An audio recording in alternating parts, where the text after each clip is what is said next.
feeling overwhelmed by the hustle and bustle of modern life? Need a break from the stress and noise? Introducing the Finding Peace Retreat, a place where you can find joy while connecting with your inner light and possibly even discover the secret to why you can't parallel park.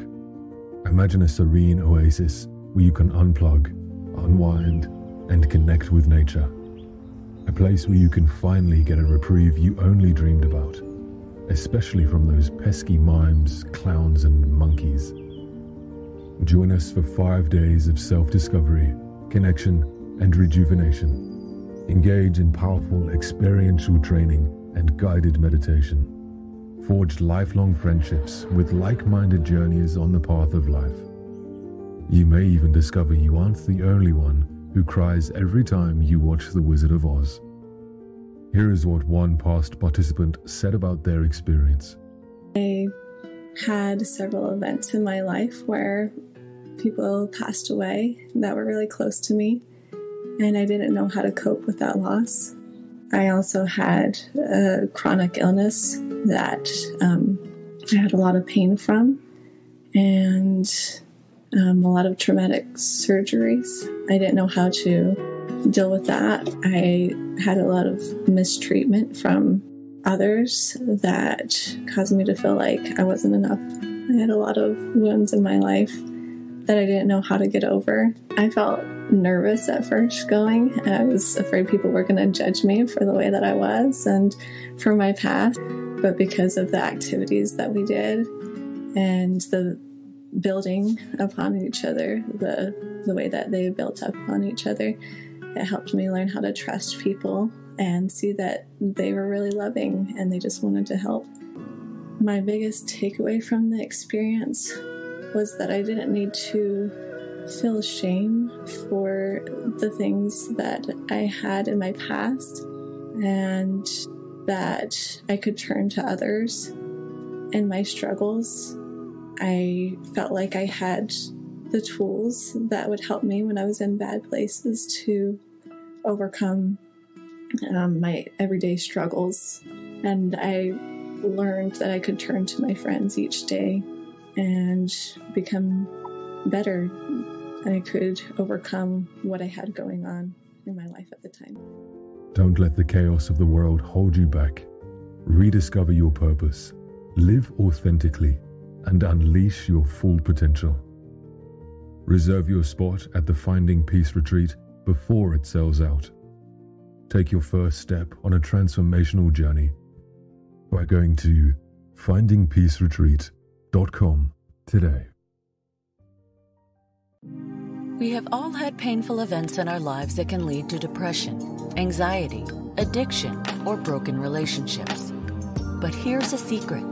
It is not about what happened to us that causes suffering. It's the stories we believe about ourselves. Join us as we shine light on how to rewrite our stories, avoid the shadows of shame, and travel along the pathway to joy, love, and connection. It's the Finding Peace podcast with your host, Amazon best-selling author, Troy L. Love. Welcome to this episode of the Finding Peace podcast. As you heard in our last episode, we're doing something new this time. We are using the Finding Peace worksheet in order to help people find greater peace, joy, and clarity about different things that are going on in their lives. And today, our guest is going to be Jenny. Jenny currently is finishing her master's degree in social work at ASU, and she has a bachelor's degree in child development. Jenny has been a part of the Finding Peace journey since the beginning. If you've ever read the workbook, you'll know that my good friend Matt Wheeler, who did the preface, recommended that you don't read the book by yourself, but you actually read it together with a group of friends, almost like a book club. And Jenny has followed that advice to the T and has run several book groups and social groups around the Finding Peace model and the work that is there. And she's learned a lot about herself in the process. Now that she's getting her master's in social work, she also is using this model with her own clients in her internships. In all of these capacities, Jenny finds joy being with others on their healing journey. She loves working around the work of trauma, and she also loves expressive art therapy. Jenny and her husband have 4 children, and they enjoy going on adventures around the globe and watching movies together. Please join me in welcoming Jenny. Welcome, Jenny, to the Finding Peace podcast. This is where the magic happens in this room here. It's awesome. Yeah. I love it. Thank you. So tell us a little bit about the situation where you want to find a little bit more peace or joy or love or calmness about. I fell in a frozen lake one time and almost drowned, and my brother also, and I tried to save him. How old were you when that happened? I was in the 3rd grade, so about that 8, I'm not sure. 8 or 9 years old? Yeah. Yeah. Okay. So when you think about that today, what's where do you feel the distress the most? Where do I feel it in my body? Or Sure. Mm-hmm. Or how does it show up in your life? How does it show up in my life?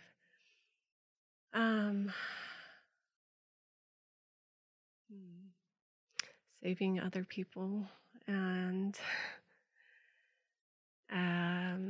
maybe a sense of powerlessness, and I can't overcome. I can't save myself. I can't save other people. I'm not enough. I wasn't enough. Mm. So you have a sense that you are responsible for saving everyone. Mm-hmm. We'll talk about what shadow that is in a second. All right. So as we always start out with first, it's the facts. So what are the facts of this situation? Do you want me to say it in a sentence or just a couple facts? Since you know how to do this already, you pick. Okay. My brother asked me if I wanted to go out to the lake and catch ice bugs or water gliders. My babysitter was sleeping on the couch, and I said, I don't know if it's a good idea. And he said it would be okay, and I went with him. We went on the ice, and he was on one side and I was on the other, and he fell through, and I went to go get him, and I fell through and went to the bottom and tried to kick off my snow boots. They wouldn't come off. I was near the bottom and they wouldn't come off, and then they came off eventually, and then I came to the surface, tried to go over to this other side. I handed him like a limb and it slipped from his hands, and then I went to go get help. And then when I came back, a neighbor said that they had heard him screaming and saved him. So now, if you were going to put that all into 1 to 2 sentences, what would you say? I fell in the ice. My brother fell in the ice, and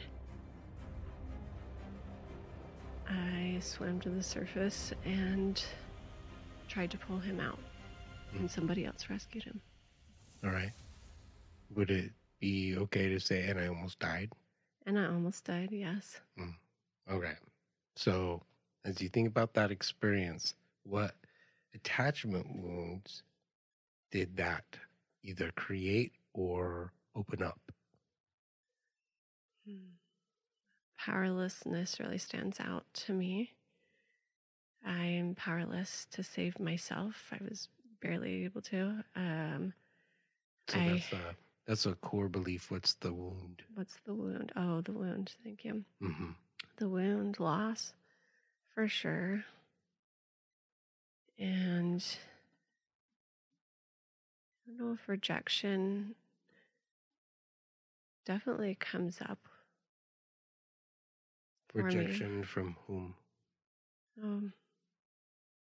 I guess myself, but no one else.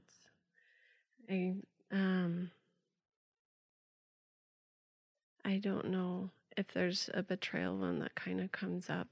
I'm just trying to think through it in my mind because I felt like someone should have showed up for me and my brother there. So would that be neglect? Neglect, yeah. There we go. Yeah. Yeah.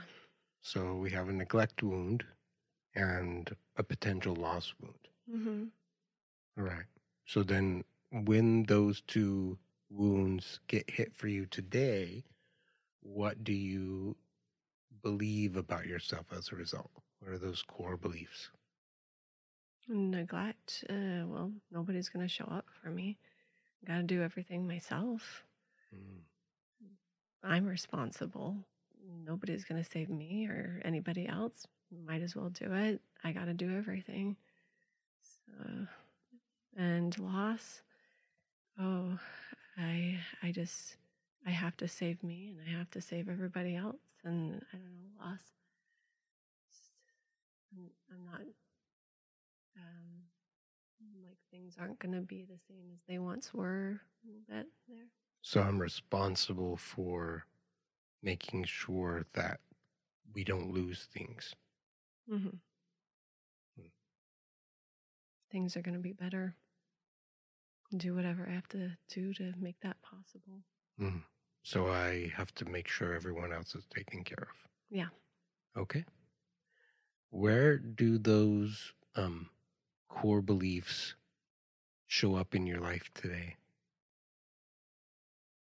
That I have to do it all myself. No one else is going to do it. And I'm also responsible for everybody else. I don't know. And with, I guess, my work, I have to do everything. Nobody's going to do it. My family.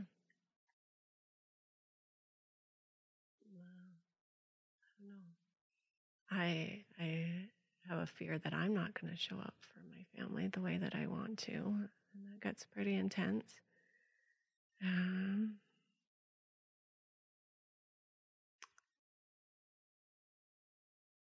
So if you're identifying, like, if I don't show up for my family, then what will happen? Then I'm going to be a bad mom, or I'm going to be a bad wife, and I'm not enough. That's my responsibility. That's what I need to do. I need to do certain things, or I am neglecting them. And so if I do that and I'm a bad mom or a bad wife, ultimately what will happen? They will leave me. All right. So we got that loss wound, right? Yeah. I'm going to lose them. Yeah. I have to show up in all the ways so I don't lose them. Yeah. Just like I had to show up for my brother, else I was going to lose him. Yeah. Right. So that belief of I have to show up for everyone or else I'm going to lose them. I have to show up for myself or I'm going to lose me is a theme in your life, right? Yeah. Which then leads you to do what kind of numbing behaviors? Well, there's workaholism, which is one of my favorites. So I work myself so much that I'm not able to show up for my family like I want to. I try to check off all the boxes of what I'm supposed to do for my family, and if that shame comes up, if I don't do this and that and show up at these times, then I'm a bad mom and I'm a bad wife. And so I guess the workaholism, the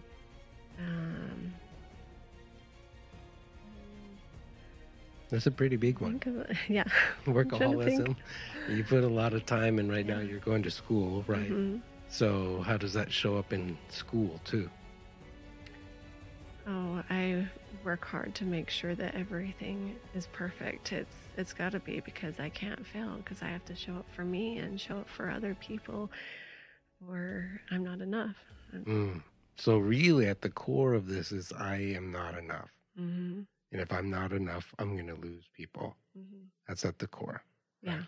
Okay. So then what is the core emotion that is also connected to all of this? Yeah, definitely fear. Yeah. Yes, fear comes from a sense that something really bad is going to happen. In Yeah. this case, I'm going to lose everybody, and I'm powerless to stop it. Yes. So I'm going to do everything in my power, work extra hard, check all the boxes, do everything so that I don't lose them. Yeah. What's that like? It's painful. It's hard. It's exhausting. What mutated emotions does that turn into for you? Anxiety, for sure. Yeah. Yeah. I mean, there's... Oh, yeah. I mean, I hit some hopelessness sometimes, and then I'll jump back into the anxiety. So, frustration. Mostly that anxiety, though.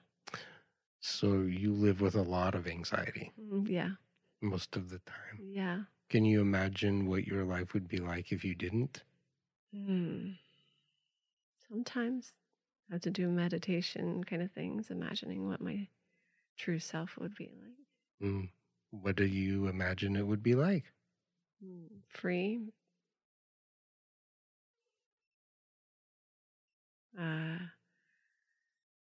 It would be calm.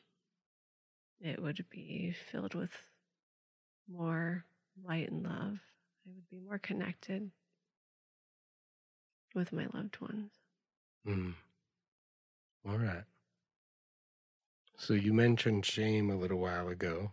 Some shame definitely is getting in the way of all of this. So who is showing up for you? The judge, for sure. The judge is telling me it has to be this way, or else, Jenny, you failed. You didn't do it right. It's, going to be crappy. And you did it again and again and again. And then I think I get a lot of these coming up. I mean, I think the royal, that's a hard one to even admit, comes up. Like, people aren't doing it right. And you have to show them how to do it, and you know how to do it right. And then my judge will come back up on that. That's not right, Jenny. That's not within your value system. How could you even think that? Politician, oh, you got to show everybody that you're perfect. You have to be perfect. Or they're not going to like you. They won't like you if they knew how you really are. My martyr, oh, if you don't do this, then they won't like you. You have to show up the way they want you to. Impotent one, you can't do this. You can't overcome this. And rebel, yeah, like, screw them. Who cares? So they all come out. Yeah. All right. Well, let's tackle them. So what does your judge look like? I try to do that 8-year-old child kind of imagery. So just kind of really that girl from 13 going on 30 comes up for me. And so your judge is a teenager? Yeah. A young teenage girl? Yeah. Okay. So just close your eyes for a second and imagine that you have this 13-year-old girl who's probably very similar age to the other teenager that currently lives in your house. So, except it's a girl, right? And it tells you how you should live your life. So how receptive would you be to your teenager who's currently living in your house to telling you how you should live your life? No, you don't get to tell me how to live my life. That's my job. Okay, so what's it like to just imagine that for so long, this teenage judge really has been telling you how to live your life?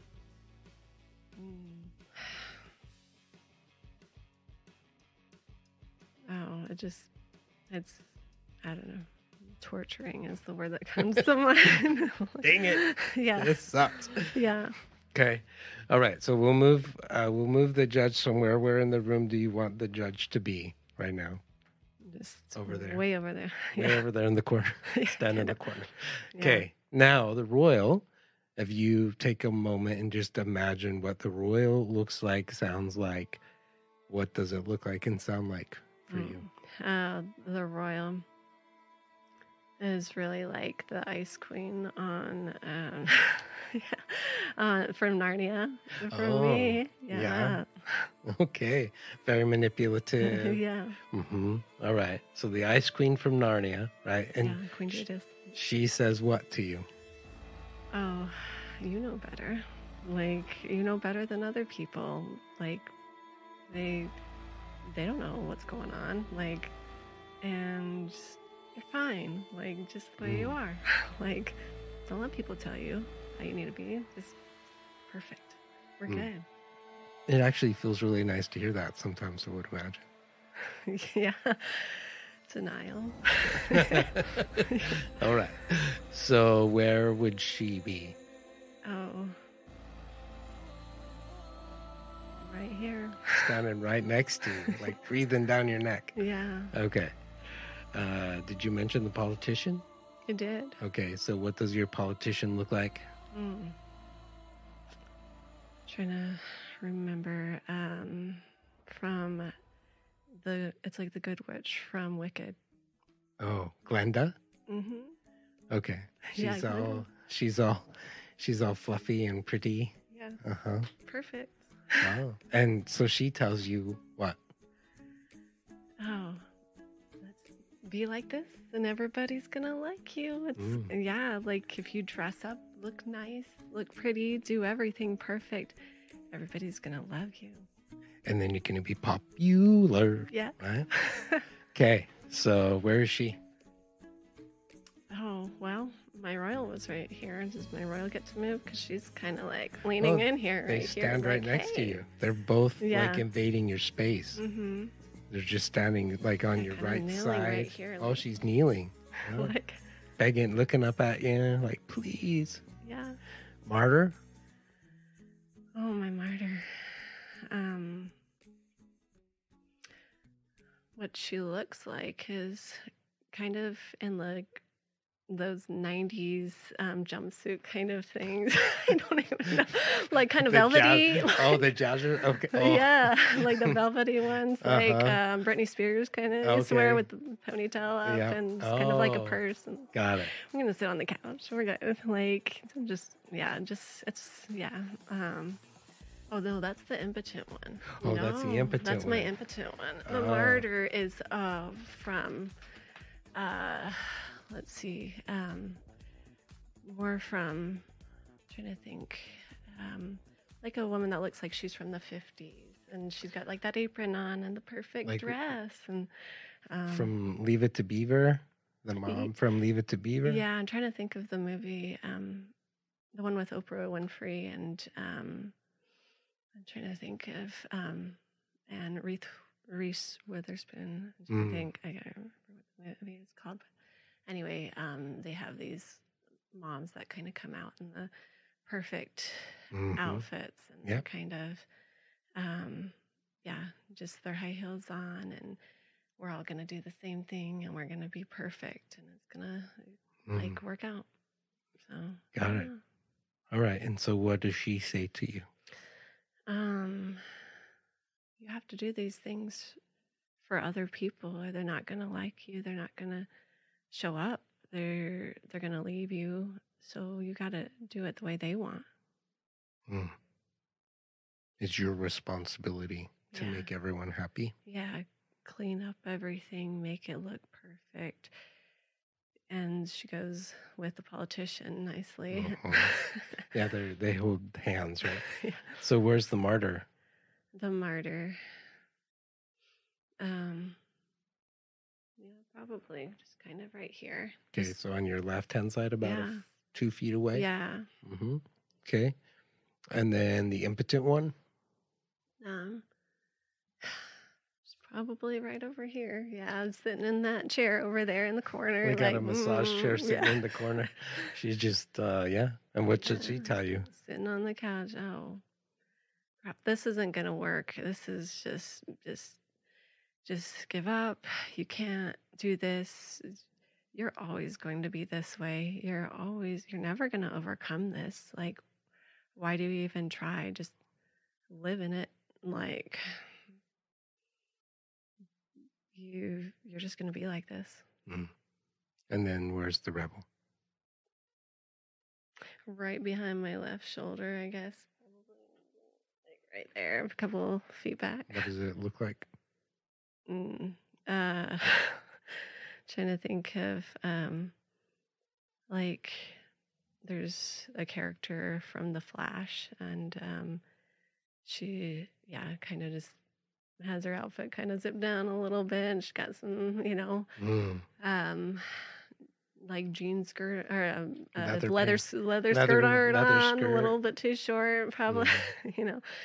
Like, Jenny, just push everybody away, isolate yourself, go under covers and hide and eat whatever the heck you want and push them away. Like, you don't need to deal with this. They don't know what's going on. Teaming up with that royal there. All right. So take a deep breath. Just kind of in your mind, look around to each of them as they're all looking at you. Which one really is at the core of this core belief that you are responsible to save the world? The martyr. And so she tells you that. So I want you to ask her this question. So first I want you to tell her that you see her standing there. Okay. And then I want you to ask her this question. What is the pain? What is the suffering that you really are trying to prevent me from having to face or deal with by telling me that I am responsible for everyone? What is the pain that you're trying to prevent me from having to face or deal with? Loss. I don't want to be alone. She doesn't want you to be alone. Yeah. She doesn't want you to be alone because, what does she tell you? You don't want me to be alone because?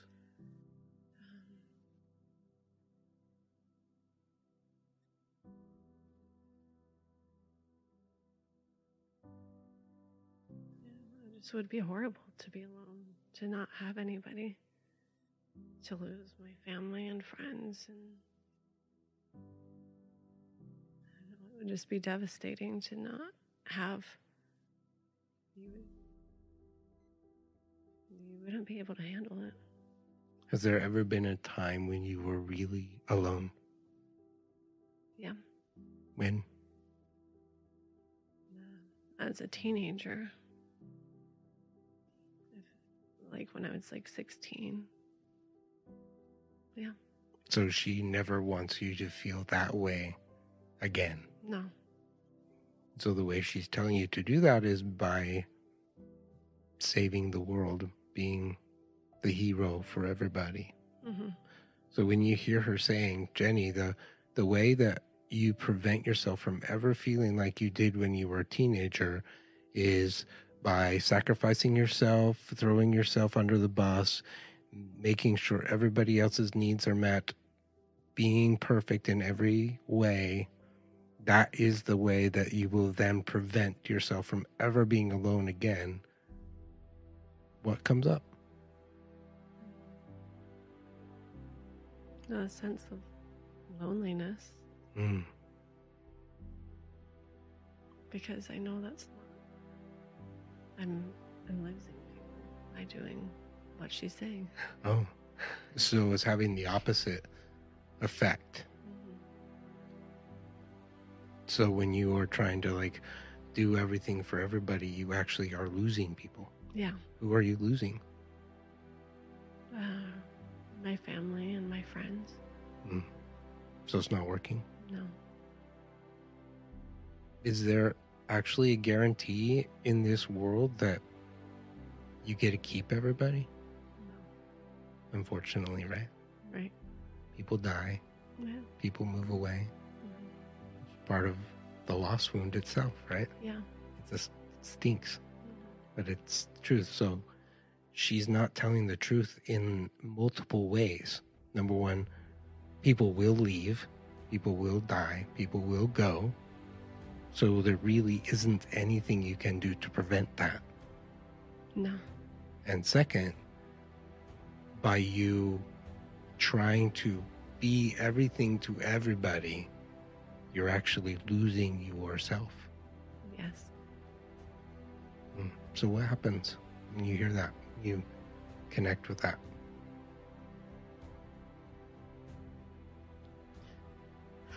Well, I feel sadness. Like I know that I'm losing myself, losing time with my friends, and my family that I could have with them. Be with the shadows instead.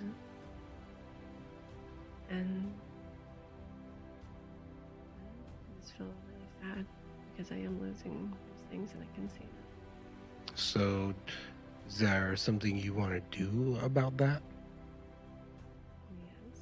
I would like to change that. I would like to let go. Okay. So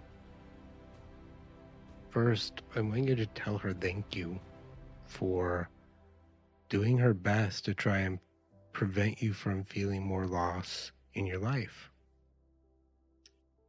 Thank you for trying to help me from not experiencing loss in my life. How much has she helped? She has not helped me. She hasn't? No. Well, tell her that then. You have not helped me. Thank you for trying, but it's actually not helpful at all. What do you notice that she does? Shrinks back. Okay. And when she shrinks back, what happens inside of you? I feel more light and truth. Where do you feel the light and the truth in your body? Like in my chest in the middle. Right where your heart is? What color is it? I mean, yellow is what comes to mind immediately. And what temperature is it? It's a cool, like spring day kind of feeling. Nice. What texture is it? It's kind of like wispy clouds. So I want you to just breathe into that and let it expand with every breath that you take throughout your whole body. And as you breathe into that, I want you to ask your body this light a question, not your mind, but this light. What is actually true about me?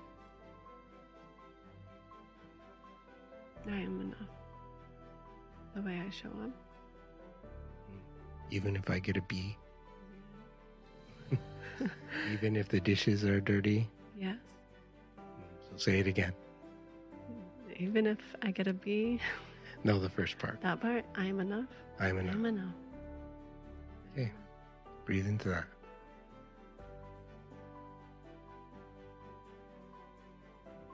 And if you are enough, that means other people are responsible for what? For themselves. Yeah. I'm responsible for me. Yeah. They are responsible for them. Yeah.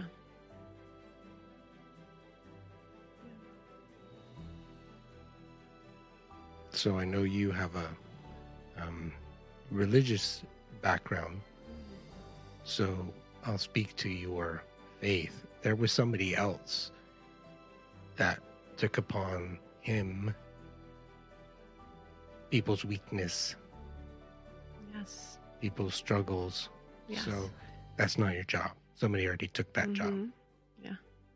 So can you let him have it?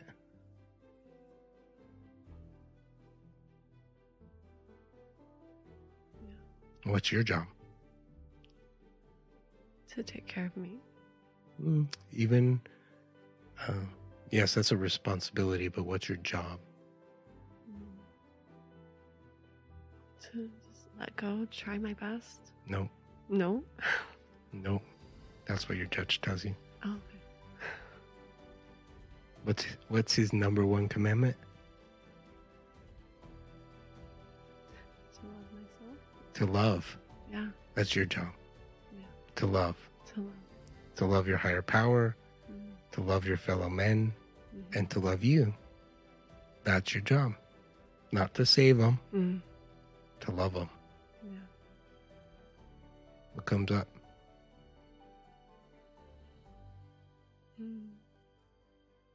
Just that sense of peace, and it's true.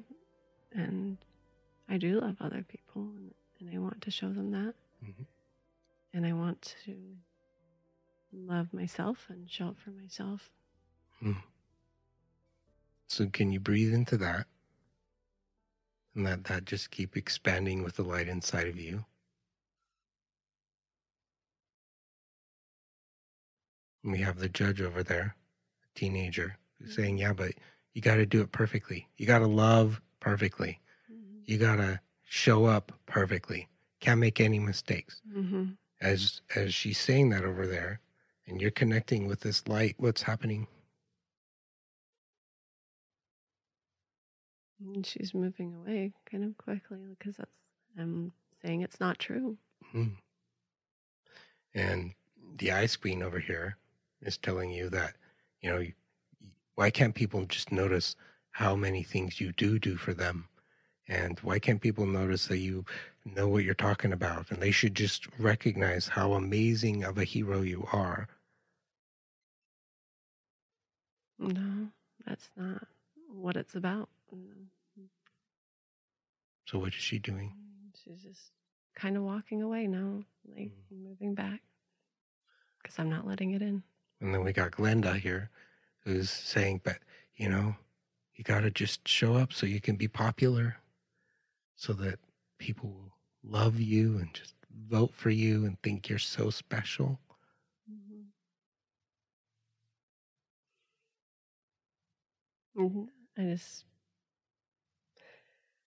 She just kind of moves back because I'm like, no, that's not what I want. What do you want? I want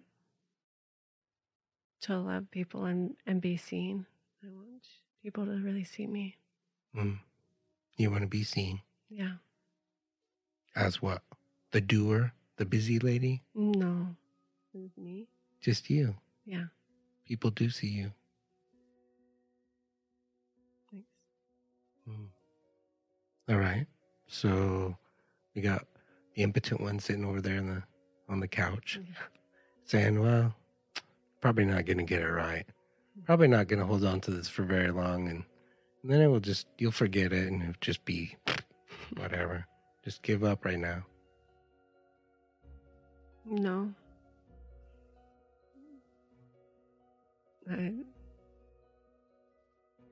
I need to be myself. You are yourself.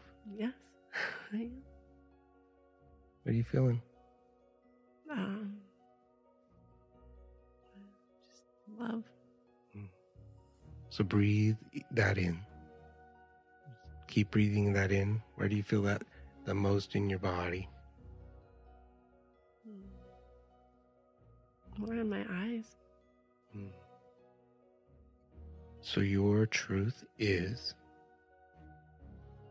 I am enough. And from that place of truth, what do you need? That's hard. My shadow's coming. Oh, what happens? Oh, you don't need anything. Oh, that's your royal right there, right? Yeah, like you're okay, you got it. Acceptance. Yeah, attention and presence and assurance that it's going to be okay. And who can do that for you? Who can give that to you? Myself. You are a really good person to give that to yourself. Yeah. Who else can give that to you? My husband. Yep. Does he? Yes. All the time. Yeah. Who else? Can remind you you're enough. My friends. They do. Often. Okay. Your higher power. Yes, my higher power. So you can get that need met from lots and lots of places. Yeah. So breathe in your truth again.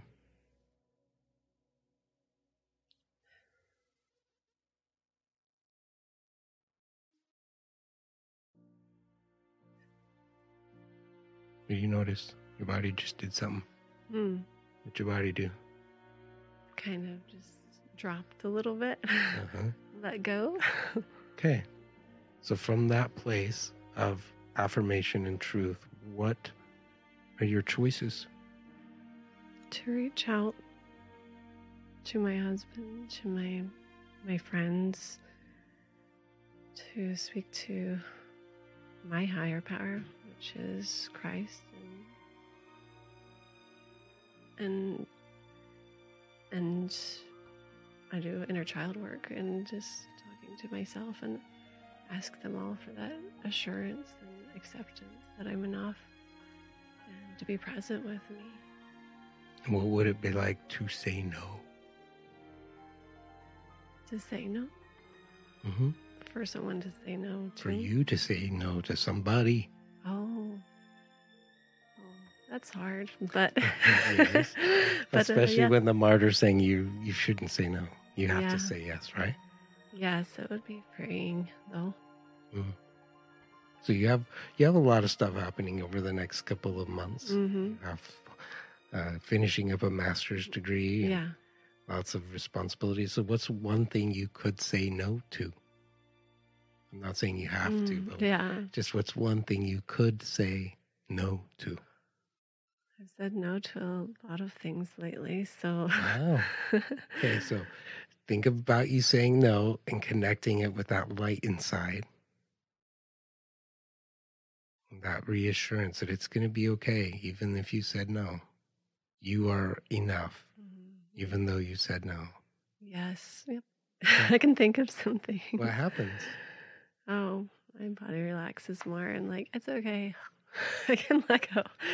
Yeah. Feels like it's going to be okay. It is going to be okay. Give myself reassurance. Assurance.